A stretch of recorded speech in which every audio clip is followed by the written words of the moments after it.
السلام علیکم جی. صبح سے آگے میں بہت خوش آمدید. میں ہوں شفا یوسف زئی اور آج کے پروگرام میں آپ تمام دیکھنے والوں کو خوش آمدید کہتے ہیں. ایک چھوٹی سی چیز میں نے کل نوٹس کی. میں ایک چھوٹے سے بچے سے کل میری ملاقات ہوئی تو میں سوچ رہی تھی کہ ہمیں بچے کیا سکھاتے ہیں. یوزولی ہم ان سے تو کچھ نہیں سیکھتے کیونکہ وہ انیکسپیرینسڈ ہوتے ہیں, وہ دنیا میں نئے ہوتے ہیں, انہوں نے دنیا نہیں دیکھی ہوتی اور ان کو پتہ بھی کچھ نہیں ہوتا. اور ہمارا یہ ماننا ہے کہ ہم چھوٹے سے تو کچھ نہیں سیکھ سکتے. بہت کم ہی لوگ ہوتے ہیں ایسے جن کو کہ کوئی چھوٹا بچہ مشورہ دے رہا ہو اور وہ اس پر عمل کریں یا وہ سوچیں کہ ہاں بھائی اس نے بات تو بڑی پتے کی بتائی ہے.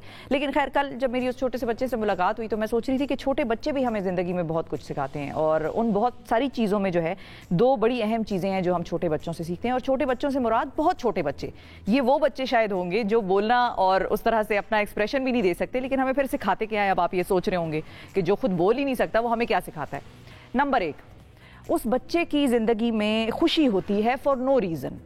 اس کو کوئی ریزن نہیں چاہیے ہوتا خوش ہونے کا. دوسرے لفظوں میں ہم یہ بھی کہہ سکتے ہیں کہ وہ چھوٹا بچہ جو ہے اس کو دنیا میں بس خوشی مل رہی ہوتی ہے اور وہ خوشی اس کی کسی چیز سے, مٹیریل چیز سے ریلیٹڈ نہیں ہوتی. نہ اس کو اپنی نوکری کی ٹینشن ہوتی ہے لیکن وہ خوش ہے, نہ اس کو تنخواہ کی ٹینشن ہوتی ہے لیکن وہ خوش ہے, نہ اس کو ڈیموشن کی پروموشن کی فکر ہوتی ہے لیکن وہ خوش ہے, نہ اس کو اگلے وقت کے کھانے کی فکر ہوتی ہے, نہ اس کو یہ فکر ہوتی ہے کہ بھائی پتہ نہیں اگلے وقت ماں دودھ کا فیڈر پلائے گی یا نہیں پلائے گی, لیکن وہ خوش ہے.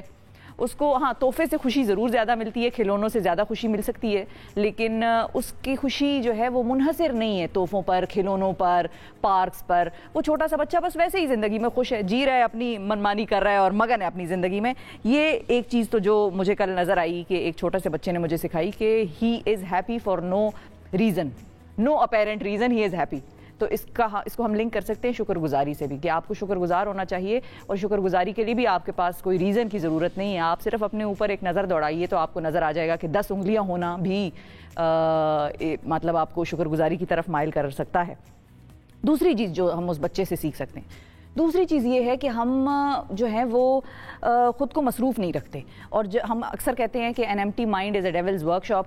تو اس کا مطلب یہ ہوتا ہے کہ ہمارے ذہن خالی ہوتے ہیں, ہم جب کچھ نہیں کر رہے ہوتے تو ہم الٹا سیدھا سوچ رہے ہوتے ہیں. تو ایک چھوٹا سا بچہ جو ہے ایک تو وہ خوش بھی ہے بغیر وجہ کے, اور دوسرا اس نے اپنے آپ کو کسی نہ کسی کام میں محو رکھا ہوا ہے, مگن رکھا ہوا ہے. اور یہ نہیں کہ وہ اب ظاہر ہے پالیسی میکنگ کر رہا ہے ملک کی یا دنیا میں انٹرنیشنل افیئرس پہ جو ہے وہ کتابیں پڑھ رہا ہے, ایسا بالکل نہیں ہے. لیکن وہ چھوٹا سا بچہ مصروف ہے بھائی. اس کو آپ یہ نہ سمجھیں کہ وہ ویلا ہے, فارغ ہے اور وہ کچھ نہیں کر رہا. وہ اپنی زندگی میں اپنے کاموں میں مگن ہے, وہ مصروف ہے. آپ دیکھیں گے وہ کسی دراز کو کھول کے لگا ہوگا, دیکھ رہا ہوگا اس کے اندر چیزیں کیا ہیں. ہی از بیزی. تو دو بچوں سے کل میں نے یہ 2 چیزیں جو ہیں وہ سیکھی کہ ایک وہ خوش ہوتے ہیں فار نو ریزن, اور دوسرا کہ وہ مصروف ہوتے ہیں. وہ خود کو فارغ نہیں رکھتے اور یہ نہیں سوچتے کہ زندگی میں کچھ کرنے کو ہی نہیں ہے, دیکھو کتنی بورنگ لائف ہو گئی ہے. تو یہ 2 چیزیں تھیں جو میں نے کل بچے سے سیکھی, چھوٹے سے. اور چھوٹا بچہ تھا, کافی چھوٹا بچہ تھا, ابھی ٹوڈلر تھا, چلنے پھرنے کی بس عمر اس کی ہوئی ہوئی تھی. تو یہ 2 چیزیں میں نے اس بچے سے سیکھی. میں نے سوچا میں آپ کو بھی شیئر کروں کہ آپ لوگ بھی اس چھوٹے سے یا کسی بھی چھوٹے سے بچے سے آپ نوٹس کیجئے گا کہ چھوٹے بچے کتنے خوش ہوتے ہیں اور ان کو خوشی کے لیے ریزن کوئی نہیں چاہیے ہوتا, اور وہ کتنے مصروف ہوتے ہیں اور مصروفیت کے لیے بھی ان کو کوئی ریزن نہیں چاہیے ہوتا. تو یہ ایک چیز تھی جو مجھے بڑی عجیب سی لگی لیکن مجھے اچھی بڑی لگی ایک بچے کی. اب پروگرام میں آگے بڑھنے سے پہلے آپ کو تھوڑا سا میں موسم کی صورتحال سے آگاہ کر دیتی ہوں کہ موسم کیا رہے گا. امپورٹنٹ معاملات ہیں یہ بھی زندگی کے. تو موسم کی طرف ہم چلتے ہیں. اور موسم میں آپ کو بتا دوں کہ اسلام آباد میں جی کم سے کم 6 ڈگری اور زیادہ سے زیادہ رہے گا 17 ڈگری سینٹی گریڈ, اور پارٹلی کلاؤڈی ہے لیکن بارش کا جو ہے اس طرح سے امکان نظر نہیں آ رہا. لاہور کم سے کم 5 اور زیادہ سے زیادہ رہے گا 18 degree centigrade, partly cloudy again. Karachi کم سے کم 13 اور زیادہ سے زیادہ 25 ڈگری سینٹی گریڈ, اور وہاں پر تو بس لگتا ہے گرمیاں ہی آ گئی ہیں, اگین پارٹلی کلاؤڈی. پشاور کم سے کم 4 اور زیادہ سے زیادہ 18 ڈگری سینٹی گریڈ, اور آخر میں کوئٹہ اگر آپ کو نظر آ رہا ہے تو ہم آپ کو بتائیں کہ کم سے کم 3 اور زیادہ سے زیادہ 16 ڈگری سینٹی گریڈ رہے گا. اور کوئٹہ اور پشاور میں جو ہے وہ ہے سورج ہے, آب و تاب سے چمک رہا ہے سورج. اور لوگوں کا ایسا ماننا ہے, کل مجھے کسی نے کہا کہ لگتا ہے گرمیوں کا سپین جو ہے وہ بہت زیادہ بڑھ گیا ہے because of again the global warming, اور سردیوں کا سپین جو ہے وہ کم ہو گیا ہے because of the global warming. اور لگتا یہ ہے کہ جتنی لیٹ سردیاں آئی ہیں اتنی جلدی اس دفعہ سردیاں جو ہیں وہ چلی جائیں گی. تو یہ بھی کچھ لوگوں سے کل میری بات ہو رہی تھی تو انہوں نے کہا کہ سردیاں بس ختم ہو جائیں گی فیبرری کے آخر تک, تو انجوائے کر لیں, گرم کپڑے پہن لیں. میں نے بھی آج ایک چھوٹی سی جیکٹ نکال کے پہن لی, میں نے کہا پہن لیتے ہیں, پھر تو موقع نہیں ملتا اس ملک میں. تو یہ صورتحال تھی جی موسم کی. اب آپ کو لے کر چلتے ہیں ذرا سٹوریز کی طرف. اور سالگرہ کا کیک نہیں آیا ادھر, سالگرہ منانی تھی ہم نے, کیک ویک نہیں آیا, لیکن یہ ہے کہ چلیں جہاں منانی کا نوٹیفیکیشن آیا ہے وہاں پر سالگرہیں اب منائی جائیں گی, باقاعدہ طور پر منع کریں گی سالگرہیں.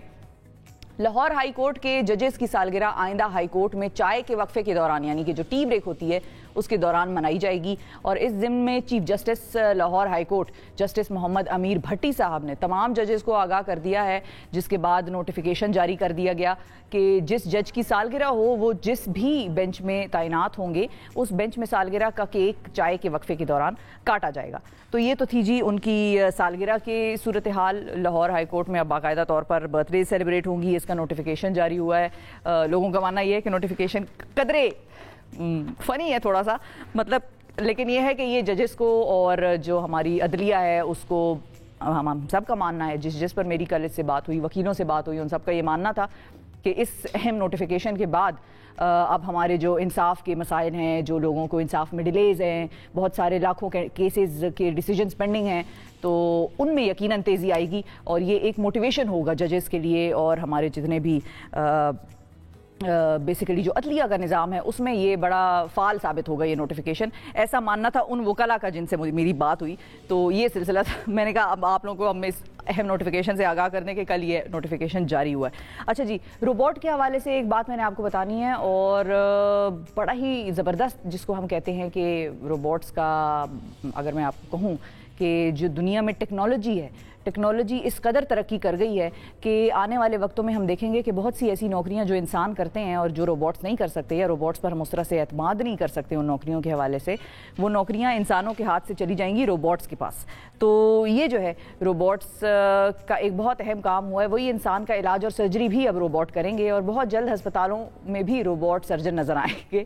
وائٹ اوور آل انہوں نے پہنے ہوں گے, کیونکہ پہلی بار امریکہ کی ایک یونیورسٹی میں روبوٹ نے بغیر کسی انسانی مدد کے, بغیر کسی انسانی معاونت کے ایک خنزیر کی ہول سرجری کی ہے, ایک پگ کی ہول سرجری کی ہے. اور کی ہول سرجری وہ سرجری ہوتی ہے بیسیکلی جس میں ایک چھوٹے سے چیرے سے یا چھوٹا سا جو ایک انسیجن ہوتا ہے, کاٹا ہوتا ہے جس کو ہم کہتے ہیں, وہ لگا کے اس کے ذریعے جسم کے اندر کوئی آپریشن کیا جاتا ہے. اکثر ہم اس کو جو ہے کیمراز بھی اندر ڈال دیتے ہیں باڈی کے, جس سے ہم دیکھتے ہیں کہ اندر کیا معاملات ہیں اور پھر ان کو جو ہے سرجری کی جاتی ہے ان معاملات کی جو کہ خراب ہوتے ہیں.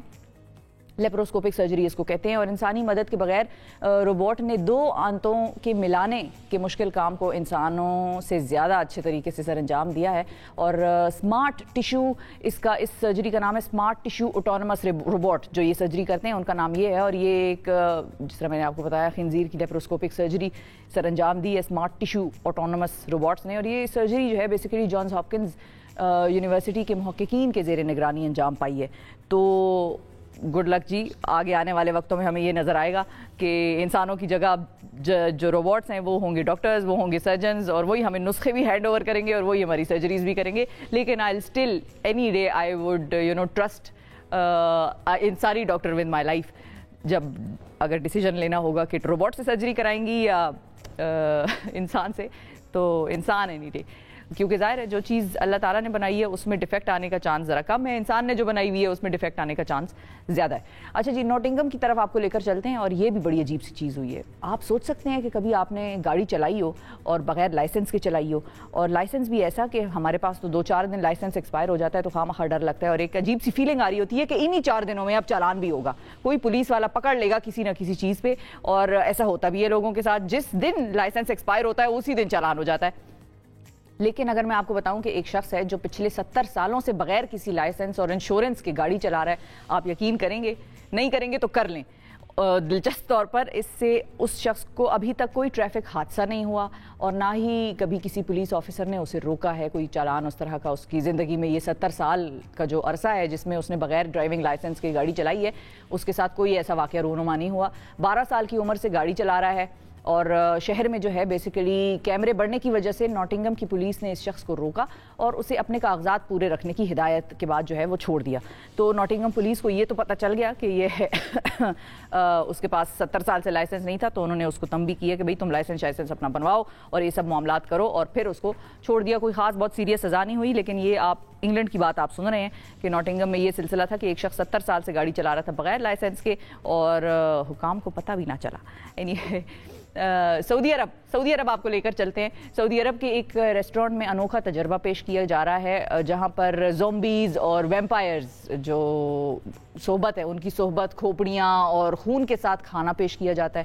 یہ ایک نیا اسٹائل آف جس کو کہتے ہیں ریسٹورینٹ ہے جو متعارف ہوا ہے سعودی عرب میں.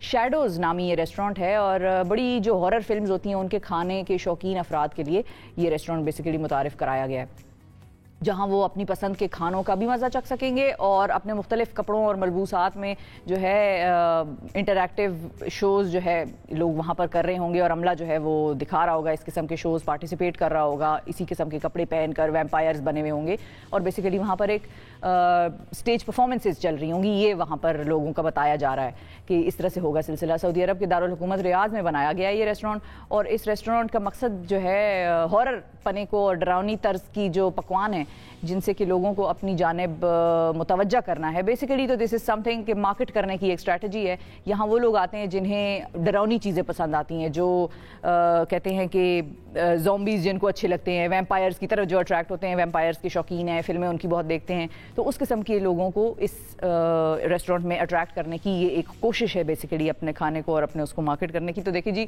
آئیڈیا سکسیزفل ہو گیا ہے. پاکستان میں ایک ٹی وی شو اس پر بات کر رہا ہے تو میرا خیال ہے کہ job has served its purpose. تو یہ ناظرین آج کی ہمارے پاس کچھ تازہ ترین صورتحال تھی تازہ ترین خبریں تھیں.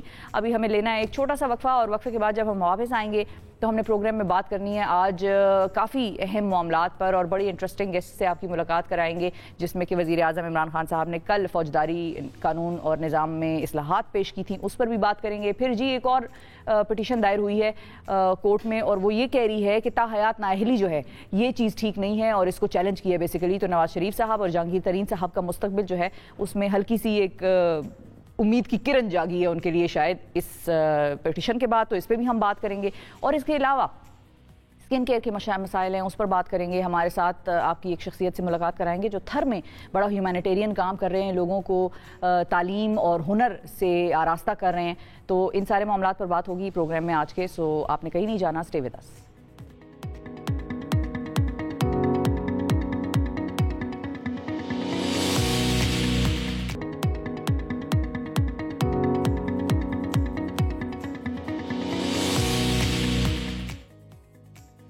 ناظرین خدمت خلق جو ہے وہ راحت قلب کا نسخہ ہے اور اس نسخے پر زبردست طریقے سے عمل درآمد کر رہے ہیں اس سیگمنٹ کے ہمارے مہمان یعقوب پیچی صاحب جو کہ بیسیکلی تو ایک کاروباری شخصیت ہیں اور ظاہر ہے وہیں سے ان کی یہ خواہش ان کے اندر جنم لی کہ یہ انسانوں کی خدمت کریں انسانیت کی خدمت کریں اور بڑا ہیومینیٹیرین کام کر رہے ہیں خاص طور پہ وہ علاقہ جو سب سے زیادہ محروم سمجھا جاتا ہے اور ہے بھی ایکچولی تھر میں انہوں نے بڑا کام کیا ہے. مٹھی کے لوگوں کی خدمت کر رہے ہیں ان میں سکلز اور ایجوکیشن بانٹ رہے ہیں تاکہ وہ امپاورڈ ہو جائیں اور وہ خود بھی اپنے لیے کچھ کرنے کے قابل ہو جائیں. ان کو مین سٹریم میں لانے کی کوشش کر رہے ہیں ان کی دیگر جو سہولیات ہیں ان کو ایڈریس کرتے ہیں. یعقوب پیچی صاحب کی جو کاروبار کے بارے میں آپ کو بتا رہی تھی وہ ایک ان کا لیگیسی ہے ٹیکسٹائلز بزنس ہے. اپنے بچوں کے ساتھ یہ اس کو آگے بڑھائے ہوئے ہیں اور ایک ان کی شخصیت کا ایک انٹرسٹنگ پہلو یہ ہے کہ کمبینیشن ہے یہ کاروبار اور فلاحی کاموں کی. السلام علیکم یعقوب صاحب.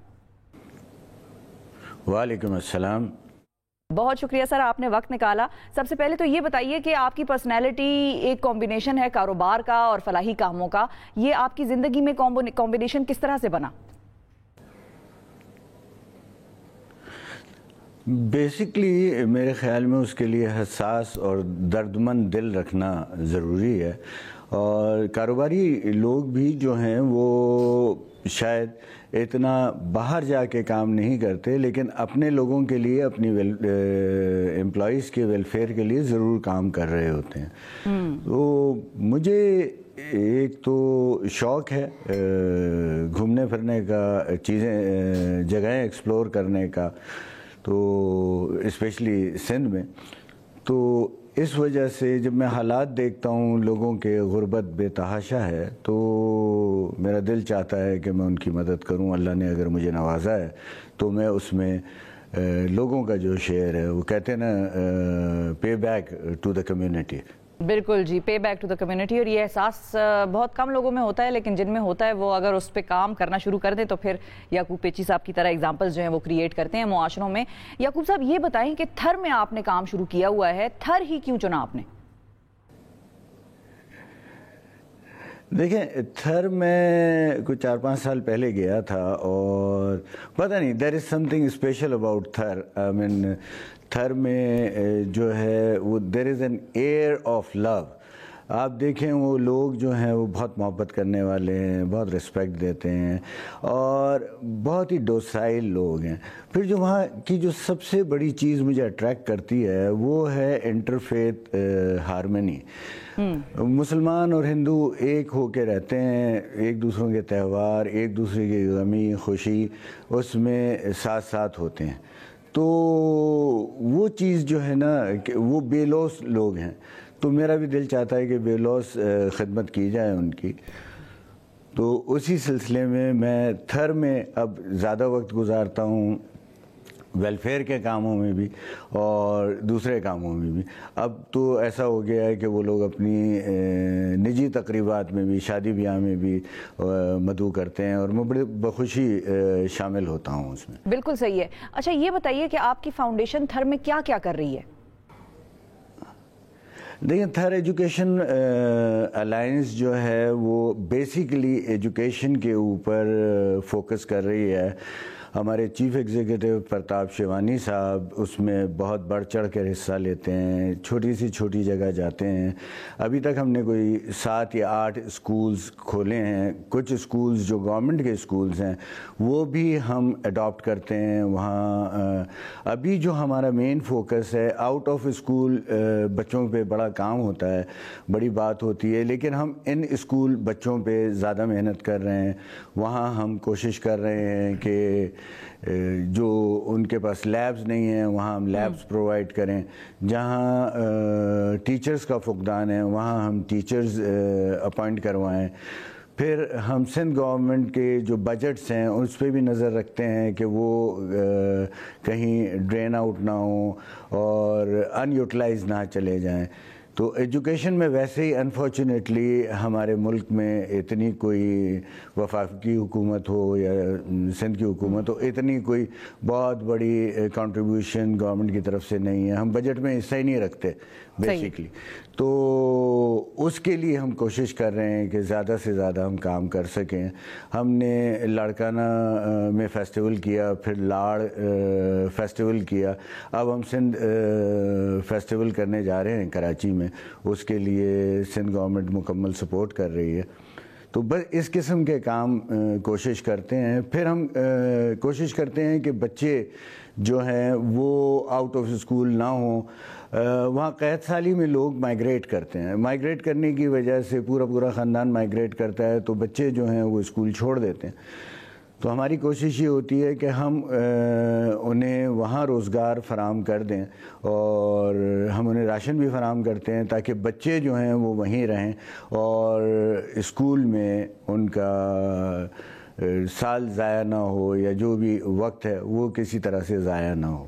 ٹھیک ہے. اچھا یہ تو تعلیم کے حوالے سے آپ کی فاؤنڈیشن جو ہے وہ کام کری ہے, لیکن میں آپ سے پرسنلی ویسے پوچھنا چاہوں گی ایک چیز. ظاہر تھر کے بارے میں ہم بھی سنتے ہیں, آپ کو سب سے زیادہ شاکنگ مزری وہاں کے لوگوں کی کیا نظر آئی؟ دیکھیں سب سے شاکنگ مزری جو ہے نا وہ ہے غربت. جیسے ہمارے پورے ملک میں حال ہے, تھر میں کچھ زیادہ ہے کیونکہ ان کا بیسک روزگار کا ذریعہ جو ہے وہ ایگریکلچر اور لائیو اسٹاک ہے. اگر بارشیں نہیں ہوتی تو قحط سالی ہو جاتی ہے. وہاں پانی کا اتنا اچھا کوئی سسٹم نہیں ہے جس کی وجہ سے انہیں مائیگریٹ کرنا پڑتا ہے. صحیح. کچھ بینکس نے مائکرو فائنانس لوگوں کو دیے ہیں اور اس کا اصل میں نظام بہت خراب ہے. وہ جب یہ ہوتے ہیں قحط سالی ہوتی ہے تو وہ لوگ ری پے نہیں کر سکتے. جب وہ ری پے نہیں کر سکتے تو سود چڑھتا ہے, پھر سود در سود ہے, تو وہ اتنے زیادہ اس میں پریشان ہو جاتے ہیں کہ وہاں خودکشیاں شروع ہو جاتی ہیں. تو اس میں جو 36 اضلاع ہیں سندھ میں, تو ان 36 اضلاع میں تھر پارکر ایک ضلع ایسا ہے جس میں خودکشیوں کا رجحان بہت زیادہ ہے. ٹھیک ہے, یعنی کہ پرابلمز ان کی بے شمار ہیں, آپ کو یہ ایک سنگل آؤٹ نہیں کر سکتے.